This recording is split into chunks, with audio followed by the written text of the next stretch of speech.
In a world where oil and gold decide the fate of nations, one man dared to say no. They offered him billions, contracts written in gold, and the promise of power. But Ibrahim Traoré chose defiance over wealth, and what he did next shook the world. This is the story of the night a soldier rejected a prince and lit a fire across Africa. Stay with us until the end. And if you believe stories like this must be told, don't forget to like this video, share it with others, and subscribe for more cinematic journeys into history and resistance. The rumors began not with thunder but with whispers, sliding through the dry winds of the Sahel like smoke from an unseen fire. In the crowded markets of Ouagadougou, merchants paused mid-sale to murmur of a secret visit, their voices hushed, yet trembling with a peculiar energy. In the silent corridors of embassies, diplomats exchanged nervous glances over coded telegrams arriving at dusk. In palaces thousands of miles away, men wrapped in gold-threaded robes tightened their fists on bejeweled staffs, waiting for confirmation of something that, if true, could alter the balance of power across continents. It was said that a Saudi prince, one of those whose name rarely appeared in newspapers, but whose decisions shaped the flow of oil and money across the earth, was preparing to meet Ibrahim Traoré in the heart of Africa. Few believed it at first. The desert kingdoms did not usually bow to the green savannas. Yet the whispers persisted. They carried in them the weight of mystery, as if history itself had conspired to bring two men together. One born of endless oil and desert palaces, the other forged in dust, blood, and revolution. The world outside Burkina Faso barely understood the man who now carried its fate upon his shoulders. To some, Ibrahim Traoré was a soldier who had risen too quickly, a symbol of sudden defiance against centuries of submission. To others, he was a shadow of Thomas Sankara, the slain revolutionary whose ghost still haunted the continent. For the powerful, however, Traoré was something more dangerous, unpredictable. A man who had refused orders, who had turned his back on carefully scripted alliances, who carried with him the stubborn silence of a soldier who had seen too much of hunger and betrayal to bend easily. And now, against all expectation, the prince was coming to him. The day of the arrival was unlike any other in Ouagadougou. The air itself felt swollen with tension, as though it anticipated a storm. People gathered at the edges of streets, not because they had been told to, but because something instinctive compelled them. They wanted to see. They wanted to bear witness. In a land that had often been ignored, overlooked, and dismissed, the sight of foreign convoys rolling through their dusty roads meant that, at least for a brief moment, the eyes of the world had turned toward them. The convoy appeared like a serpent of steel and tinted glass, guarded by men whose faces revealed nothing, but whose movements suggested a silent choreography of control. Luxury vehicles, gleaming black under the African sun, rolled slowly toward the capital's heart. From balconies, women craned their necks, children pointed with wide eyes at the sight of wealth so alien it seemed otherworldly. Soldiers lined the path, their boots pressed firmly into the ground, but their hearts beat with questions. Was this a meeting of salvation or of surrender? Was their leader about to bargain away the fragile dignity of a people for promises dipped in gold? Inside the grand hall chosen for the encounter, the air was thick with both incense and unease. Elias. Floors reflected flickering candlelight. Tapestries from past regimes hung silently, their colors faded but their meanings unforgotten. The walls themselves seemed to lean inward, as though eager to trap every word that would soon echo within them. Servants moved quietly, their steps rehearsed, their eyes cast downward. And at the far end of the hall, seated upon a modest chair, of carved wood, rather than a throne of excess, Ibrahim Traoré waited. His uniform was plain, almost austere compared to the silken robes that would soon enter the chamber. Yet in the simplicity of his posture, there was a power that even the gilded could not replicate. The Saudi prince arrived not as a man, but as an event. His robes shimmered like liquid fire, his presence accompanied by the faint scent of oud and the heavier stench of inevitability. He walked with the authority of a lineage that claimed deserts and oil fields as their eternal inheritance. Behind him trailed advisors carrying briefcases of contracts, guarded by shadows whose very silence was a weapon. The contrast was immediate. almost cinematic. One man rooted in dust and survival, the other carried by centuries of opulence. Across the table that divided them, time seemed to hesitate. Eyes locked. Words hovered, but did not yet escape. For a heartbeat that stretched endlessly, the hall became a theater where two civilizations stared at each other, testing the limits of pride and ambition. Outside, the world speculated. In Riyadh, ministers spoke in low voices about securing new lands of gold and uranium, about buying allegiance with promises that no poor nation could refuse. In Paris and Washington, the possibility of the meeting unsettled strategies carefully drawn for decades. What if Traoré accepted? What if he bent? Would Africa be lost to a desert crown? And yet, what if he refused? Would chaos consume him? Would assassins slip through his shadows, ending his defiance before dawn? Within Burkina Faso, the people trembled with their own hopes and fears.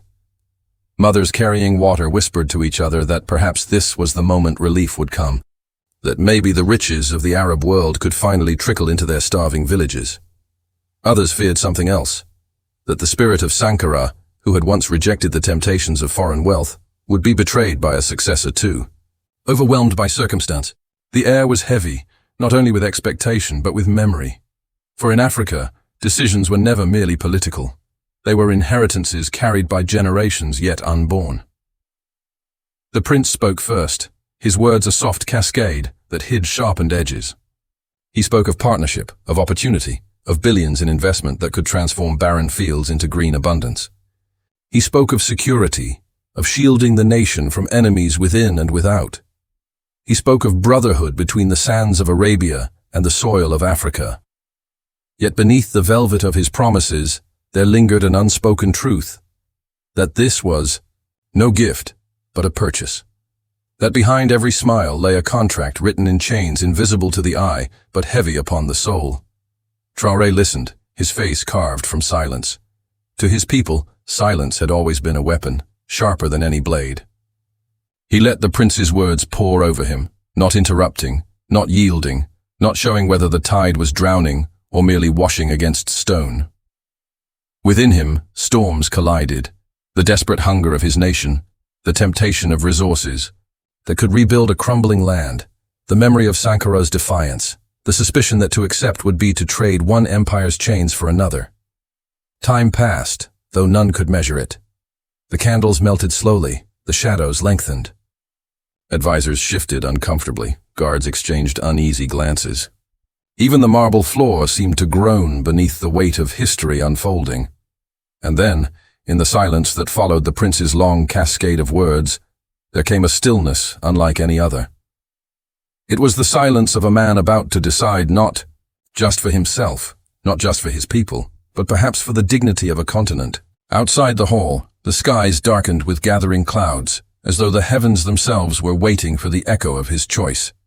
The whispers that had begun in markets and embassies now swelled into something greater. Radios crackled with speculation. Social media lit up with frantic posts. Satellite dishes turned toward Ouagadougou as foreign journalists scrambled to piece together fragments of rumor. Everyone waited, from the poorest villager to the richest king. And yet, inside the hall, only two men truly knew the weight of the moment. The Saudi prince leaned forward, his jeweled hand resting lightly upon the golden contract. His smile widened, but his eyes hardened. All that remained was for Traoré to take the pen. All that remained was a signature that would seal the future. But Traoré did not move. His hand hovered, then fell back to his lap. His eyes burned not with greed, but with something older, something unyielding. In that instant, a ripple of unease passed even through the prince's entourage. The silence stretched, heavy, suffocating, unbearable. And then, the narration itself seemed to pause, leaving the listener dangling on the edge of revelation. For what Ibrahim Traoré did next would not only define his destiny, but would shake the palaces of the desert, the boardrooms of the West, and the hearts of millions across Africa. What he did next shocked the world. Long before the Saudi prince set foot on Burkina soil, the story of Ibrahim Traoré was already etched in hardship, in the quiet stubbornness of a man forged not in luxury, but in the raw struggle of survival. He had not been born into palaces of marble, nor raised in halls heavy with chandeliers dripping light.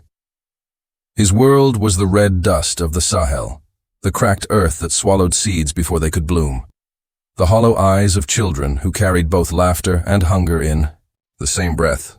To understand the moment that now hovered in the grand hall, one had to return to the roots that had made him the soldier who now stared down an empire. As a boy, Traoré walked miles with calloused feet to fetch water, each step a reminder that life in his land was an endless negotiation with thirst. He watched his mother stretch small portions of millet into meals that could silence the stomach without nourishing the body. He saw neighbors collapse in the heat of the fields, and he saw foreign trucks roll through villages, carrying away resources his people would never taste. These memories, etched deep into his marrow, became the silent fuel that drove him when he later carried a rifle, when he later wore a uniform, when he later stood before a nation with the impossible weight of its future on his shoulders. The men in distant boardrooms did not understand this. To them, leaders were pawns, men with prices, names to be bought, signatures to be acquired. They had seen so many before, presidents, generals, kings, each folding under the pressure of wealth and survival. They expected Traoré to follow the script, to play his role in the theater of submission. They had not yet understood that the dust of the Sahel had carved into him something unbreakable. But Traoré's rise was not the tale of destiny written in golden ink. It was a path riddled with betrayal and danger.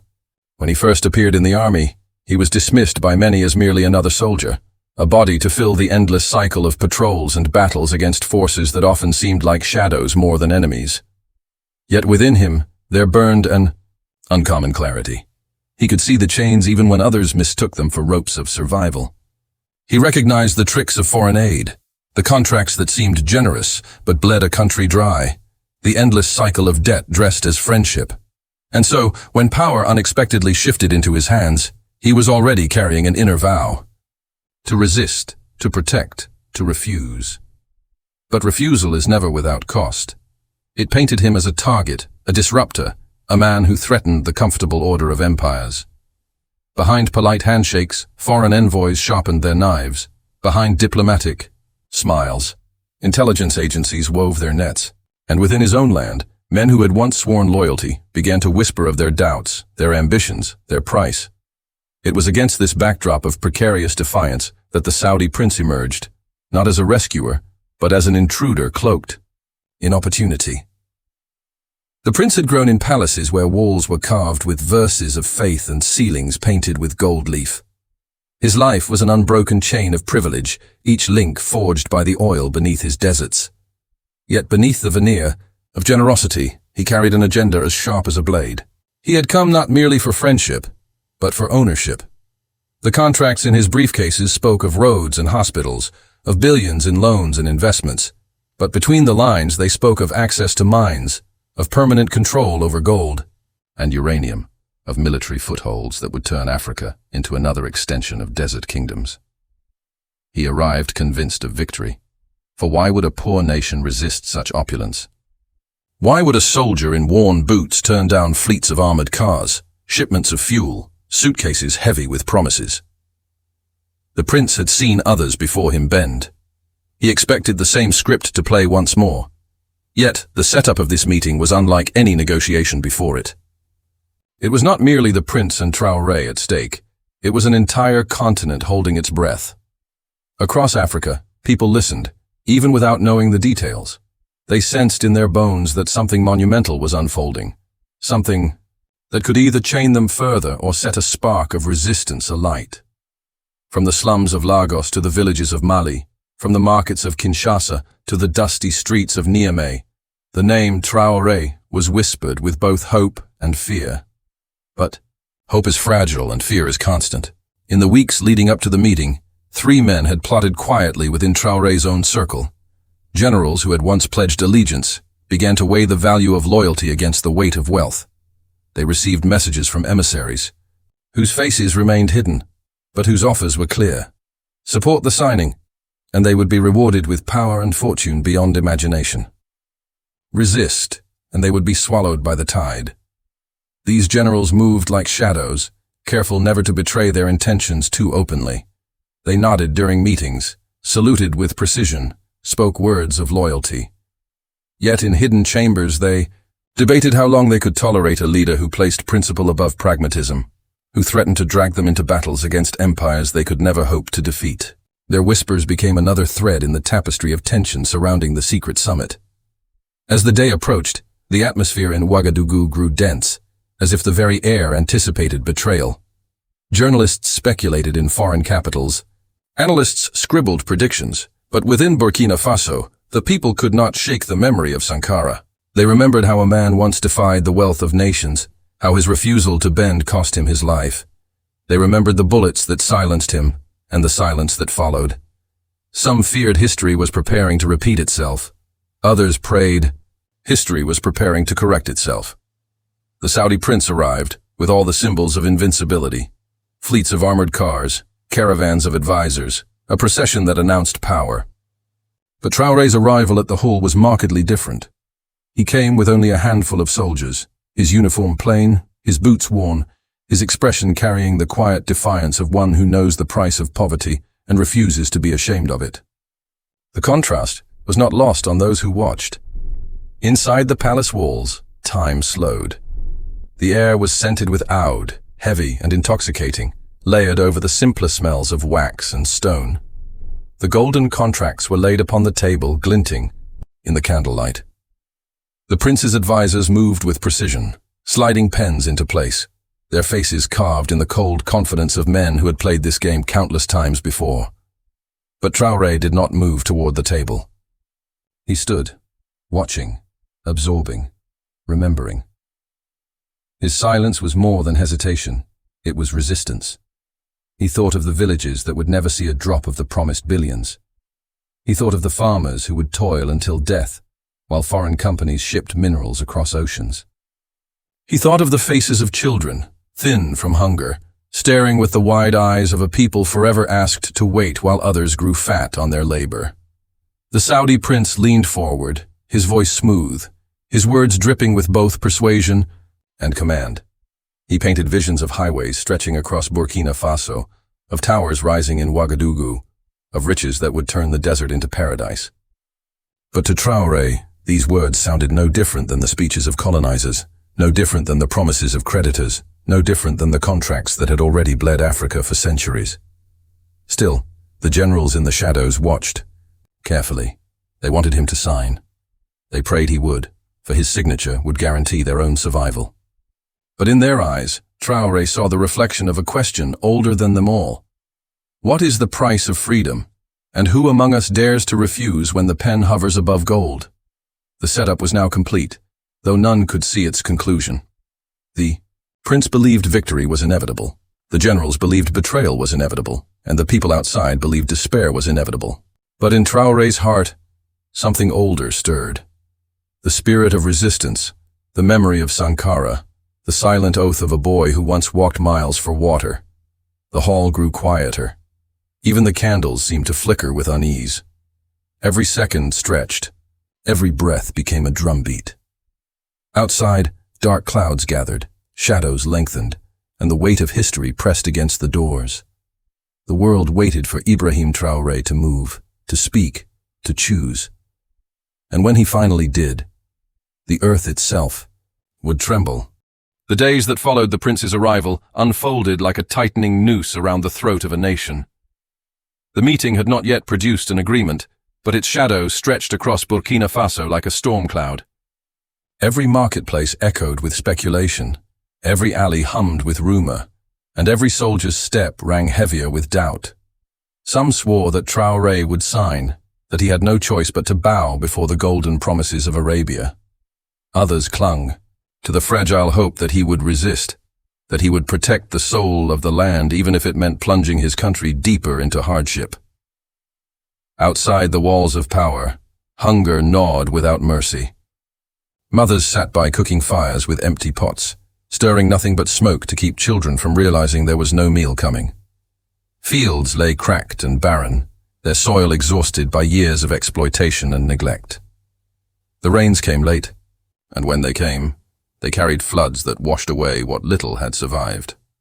In villages, elders spoke of the earth itself, rebelling against centuries of theft, as though nature conspired with history to punish the greed of men. The arrival of the Saudi delegation had not eased this suffering.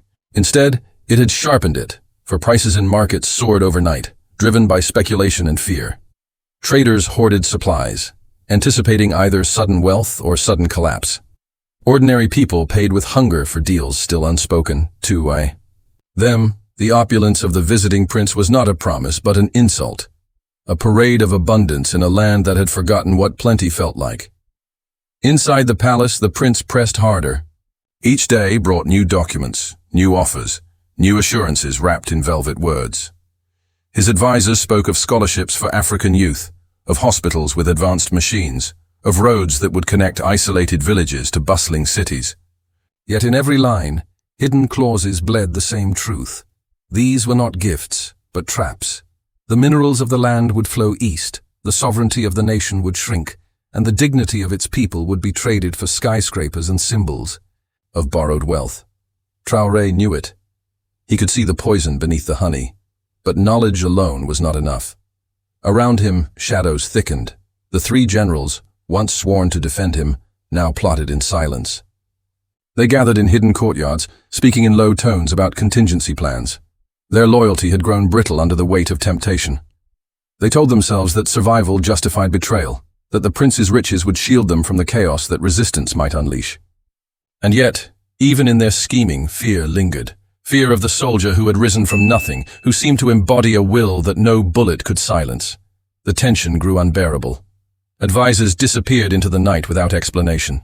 A.T., trusted aide who had carried documents for Traoré, was found days later on the edge of the city, lifeless, his body twisted as though it had resisted death until the last breath. Whispers spread of foreign agents moving unseen through Ouagadougou, of strange vehicles in the countryside, of men with accents that did not belong to the region asking too many questions. The air itself seemed to listen, to carry secrets across rooftops and rivers. And still the prince smiled.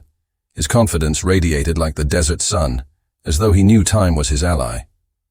He dined lavishly each evening, his halls filled with golden trays and music carried from his homeland, while, outside the gates, children pressed their faces against the fences, watching food they would never taste. He believed the hunger of the people would break their leader. He believed that sooner or later, Traoré would accept the inevitable. But Traoré was no ordinary man. Each night, as the city fell into uneasy sleep, he walked alone through silent corridors, his boots echoing against stone, his mind a battlefield of doubt and resolve. He thought of Sankara, the martyred leader who had once defied the world and paid with his life. He thought of the countless nameless men and women who had resisted in silence, their courage buried in unmarked graves. He thought of his own people, waiting, watching, starving, hoping. The burden was crushing, yet he carried it because no one else could. Beyond the palace walls, soldiers grew restless. Their pay was meager, their families hungry. Some began to murmur that perhaps the prince's offer was the only way out. Others, loyal to Traoré's vision, whispered that signing would be the true death of their nation. The barracks became a cauldron of suspicion, every glance between comrades hiding a question. Which side are you on? The generals exploited this division, sowing seeds of doubt.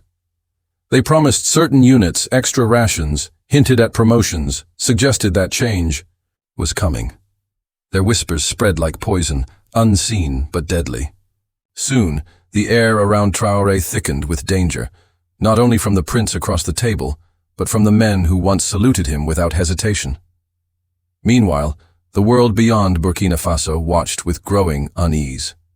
In Paris, Washington, and London, intelligence reports piled high, warning that the Saudi prince's deal might tilt Africa's balance of power. In Moscow and Beijing, officials leaned forward with interest, wondering if Traoré's defiance might open doors for their own ambitions. Across the continent, leaders held their breath, calculating how his decision would ripple into their own fragile sovereignties. Yet in Ouagadougou, the suffering of ordinary people deepened. Families sold heirlooms to buy a few grains of rice. Fathers left villages in search of work that did not exist. Children collapsed in classrooms, too weak to stay awake. The price of resistance was already unbearable. and the cost of surrender loomed heavier still. Every life in the nation seemed bound to the choice of one man. The climax approached quietly, without fanfare, like a storm creeping over the horizon. The Saudi prince grew impatient, his smiles sharper, his words edged with warning. He reminded Traoré of the dangers of isolation, of the fragility of small nations, of the enemies that lurked beyond his borders. He reminded him that even kings had fallen when they chose pride over pragmatism. His voice dripped with threat, though clothed in velvet. And yet, Traoré's silence remained unbroken. He listened, but he did not yield. In his silence was the echo of generations who had endured chains, who had endured hunger, who had endured humiliation, but never surrendered their soul. His silence frightened even those who plotted against him, for it suggested a strength they could neither measure nor break. The generals grew desperate. They could not wait much longer. Their meetings became frantic, their whispers sharp. They planned contingencies. If Traoré refused the deal, they would move. They would strike quickly, before his defiance could ignite the people. They convinced themselves it was for the good of the nation, though in truth, it was for the good of their own survival. But outside the palace, the people had already begun to sense something extraordinary. They gathered in markets and squares, not in protest, not in celebration, but in silent anticipation. They spoke of their leader with words heavy with faith, words rarely spoken in a land where leaders often betrayed. They said he carried Sankara's ghost, that his silence was not hesitation but preparation. They said he would not sell them, not now, not ever. The rising action was complete. The pieces had been moved into place. A prince certain of victory, generals poised for betrayal, a people trembling with hunger, and a soldier turned leader who carried the impossible weight of all their hopes. And then, the day came. The hall was prepared once more, candles lit, contracts laid, pens polished. Outside, clouds gathered, casting shadows over the city. Soldiers lined the streets, their rifles heavy in their hands, their eyes darting with suspicion. Whispers filled the air like static before lightning. Inside the chamber, the prince waited, his expression confident, his robes gleaming in the dim light. The generals watched from the shadows, their hearts pounding with the anticipation of betrayal. And Ibrahim Traoré walked forward, each step echoing like a drumbeat of destiny. The world, once again, held its breath. For the moment had come when silence could no longer hold, when choices would be carved into history, when a soldier's defiance would collide with an empire's wealth. And in that hall, where shadows danced upon marble and gold, the fate of nations trembled in the stillness. The hall was not merely a room that day, it was a crucible, a place where centuries of struggle, greed, betrayal, and defiance would be melted together into something eternal. The walls seemed to hold their breath, the candles burned lower, the air itself pressed inward, heavy and suffocating. Outside, the city was silent. Even the restless wind that usually carried dust across Ouagadougou had stilled, as though the earth itself leaned closer to witness. The Saudi prince arrived first, his steps echoing on marble floors with the assurance of a man who had never been denied. His robes shimmered in the dim light, gold threads catching every flicker of flame, jewels glinting like stars stolen from the desert sky. Behind him trailed his entourage, men with polished shoes and stone-carved faces, carrying contracts, briefcases, and the weight of centuries of empire building. They moved as though the hall already belonged to them, as though this day was but a formality, the signature already inevitable. The table was set like an altar. At its center lay the contract, pages of promises written in ornate letters, gilded with symbols of alliance. Beside it, an exquisite pen, carved from ivory, encrusted with gems, placed there as though it were a relic, not a tool. The contract glowed in the candlelight, a serpent coiled in gold and ink, waiting for its prey. When Traoré entered, the contrast was almost unbearable. His boots struck the marble with the rhythm of a soldier, not a monarch. His uniform bore no decoration, but the dust of the land he carried within him. His face, stern yet calm, seemed carved from the same unyielding stone as the Sahel itself. He came with no entourage but a handful of guards whose eyes burned with loyalty, men who had walked with him through hunger and gunfire, not through banquet halls and gilded gates. His presence was not ostentation but defiance, a reminder that power can wear plain cloth and still outshine gold. The two men sat across from each other, and in that instant, the hall became a stage for a battle no blade could fight. The prince leaned forward, his voice smooth, his gestures grand. He spoke of billions, of opportunities, of a future where Burkina Faso would no longer suffer. His words poured like honey, rich and intoxicating, but beneath the sweetness lurked iron chains. He reminded Traoré of the fragility of nations, of the dangers of enemies lurking at every border, of the ease with which allies could become protectors and protectors become rulers. He gestured toward the contract as though it were salvation, itself as though it were destiny written on paper. But Traoré sat still, his silence a mountain unmoved by the desert winds. His eyes fixed upon the document, yet he did not reach for the pen. Every second that passed deepened the tension, stretched it taut until it threatened to snap. The prince shifted, his patience thinning, his words sharpening. The promise of wealth began to sound like a warning. The velvet tone of partnership began to reveal the steel edge of command. The generals in the shadows watched with clenched jaws. They had prepared themselves for this moment, had convinced themselves he would bend. Their survival depended on it. They watched his every movement, praying for the slightest gesture toward the contract. They imagined the signature, the ink, drying, the relief of knowing they had chosen the winning side. Yet as the minutes dragged on, dread seeped into their bones. For the silence that filled the room was not hesitation, it was resistance, gathering itself like a storm. Outside, the skies darkened. Clouds rolled in heavy and low, thunder rumbling distantly like drums of war. The people of the city paused, in their tasks, eyes lifting toward the heavens, sensing that something far greater than weather was unfolding. Radios crackled in foreign capitals. Analysts sat frozen in their chairs, waiting for news from the hall. The entire world, it seemed, hung on the motionless figure of one man staring at a contract that could reshape history. At last, the prince pushed the pen closer, the sound of it sliding across the table like a blade drawn from its sheath. His eyes narrowed, his smile turned cold, his confidence wavered, but did not break. He had faced defiance before, and always, wealth had prevailed. He believed no man could resist forever. He believed hunger would conquer pride. He believed time itself was his ally.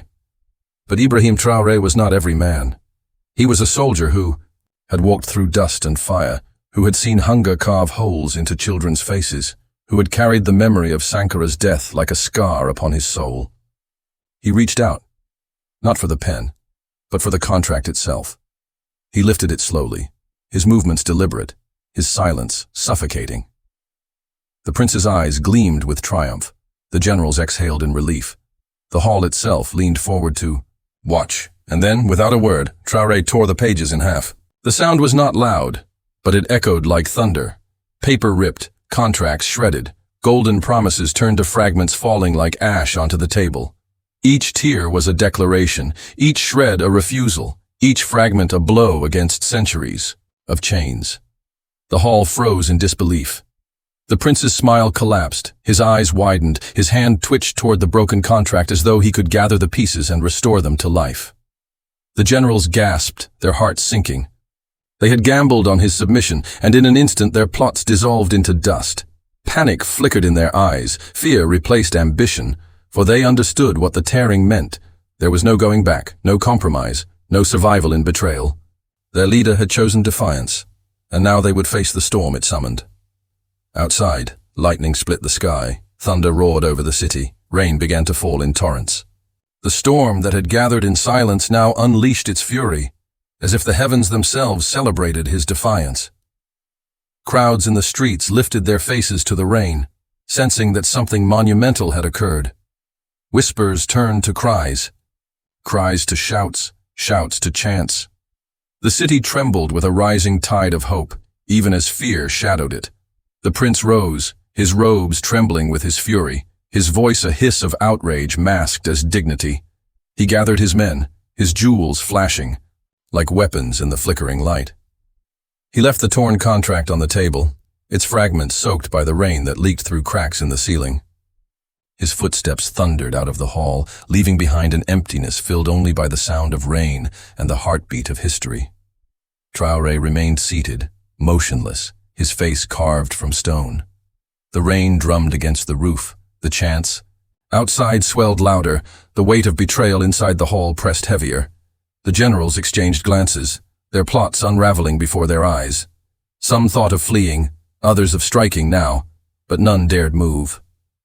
For in that moment, they saw not a man but a force, not a leader, but a storm wrapped in human form. The climax had come and passed in silence and thunder, in paper torn and rain unleashed. The world outside would soon know. The headlines would scream, the analysts would speculate, the palaces of the desert would rage. But within the hall, in the stillness after the storm, only one truth remained. Ibrahim Traoré had refused to be bought. What followed would be chaos and fire, betrayal and uprising, hope and fear intertwined. But at that moment, in that hall, where contracts lay in shreds and candles flickered weakly against the rain, a seed had been planted, a seed of resistance, a seed of dignity, a seed that, once sown, could not be uprooted. And as Traoré finally rose to his feet, the fragments of the contract scattering beneath his boots, he carried with him the weight of a continent's dream, fragile, dangerous, but alive. The storm outside had broken, but within the city, a greater storm was rising. Word of the torn contract spread faster than fire in dry grass. At first it was disbelief. How could any man refuse such an offer? Then came silence, the stunned quiet of a people holding their breath. And then, like thunder rolling across the savannah, came the voices. At first whispers, then chants, then shouts that shook the streets. He said no. He said no. The people poured into the avenues barefoot, rain-soaked, hungry, yet carrying something they had not held in years, dignity. They lifted their fists. They sang old songs of resistance. They painted the name of Sankara beside Traoré's, on broken walls. Mothers held their children high as though to say, "See, this is what it means to be free." The very dust of Ouagadougou seemed to tremble with their defiance. The generals watched in horror. Their plans had unraveled in a single gesture. Their schemes dissolved into air. They had prepared for compromise, for control, for a leader who could be bent. But now, with the people rising, with chants echoing through the night, they understood the danger they faced. A leader who bows can be replaced, but a leader who becomes a symbol cannot be touched. Already they felt the walls closing in, their allies shrinking, their shadows betraying them. The prince's entourage fled the capital in silence, their cars cutting through the rain-slicked streets like shadows chased by ghosts. In the palace they left behind fragments of the contract, gold ink smeared and torn, jewels glittering uselessly in the dust. The prince himself swore vengeance in silence, his pride wounded deeper than any blade could cut. In Riyadh, lights burned late into the night. Voices rose in fury. But the truth was undeniable. A soldier from one of the poorest nations on earth had defied one of the richest men alive, and the world had watched. Across the globe, headlines exploded. "Traoré rejects Saudi wealth," screamed one.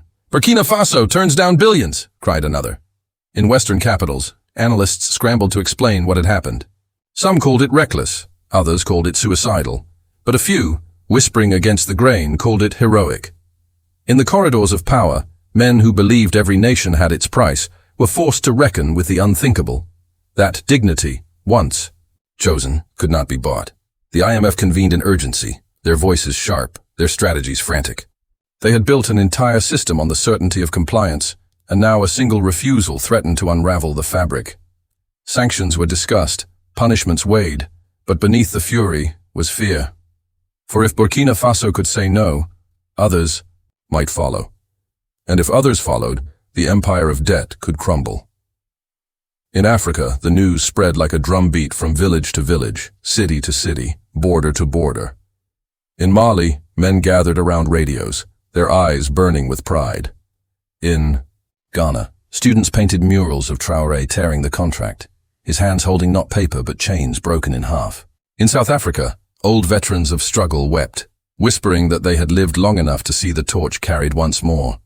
From Dakar to Dar es Salaam, the story became more than news. It became a legend in the making. In Burkina Faso, the days that followed were heavy with tension. The generals made their final moves, desperate to salvage their futures. One attempted escape, but the people blocked the roads. Another reached out to foreign embassies, but found only silence. The third dared to whisper of mutiny, but his own men refused to follow. Their power, built on shadows, crumbled under the light of the people's awakening. In the end, they vanished as quickly as they had plotted, swept away by the tide of a nation that no longer feared. The people suffered still. The markets were empty, the rains were scarce. The sanctions deepened. But hunger now carried a new taste, not just of despair, but of resolve. Men and women stood taller despite their emptiness, for they had seen a leader choose dignity over chains. Children learned to chant his name not as a ruler, but as a symbol, a lesson that freedom is not measured in wealth, but in the refusal to kneel. Foreign journalists descended on the capital, their cameras capturing streets filled with murals of Sankara and Traoré side by side, their lenses framing faces wet with both rain and pride. They asked questions, searching for fear, but found something else entirely. Hope carved into the faces of the poor, resilience etched into the eyes of the hungry. It was not a victory of bread or gold, but a victory of spirit, and spirit, once awakened, does not return to sleep. Traoré himself remained as he always had, calm, unshaken, carrying the burden without complaint. He did not declare victory, did not gloat, did not raise his voice. He walked among his people in silence, boots sinking into the same mud, his eyes meeting theirs without walls between. And in that silence, he became more than a man. He became a vessel for every unspoken dream, every unfinished struggle, every whisper of Africa's longing for freedom. In the years that followed, his decision that night would be remembered not as the rejection of a prince, but as the day Africa remembered itself. The day one soldier, armed with nothing but conviction, tore a contract, and with it, tore through the veil of inevitability. The day a continent saw that wealth cannot buy dignity, and that even the smallest nation can shake the world.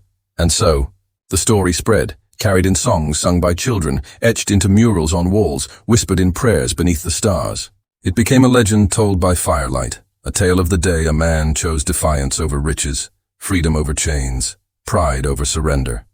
It lived not in documents or treaties, but in the hearts of those who had witnessed it, in the voices of those who would carry it forward.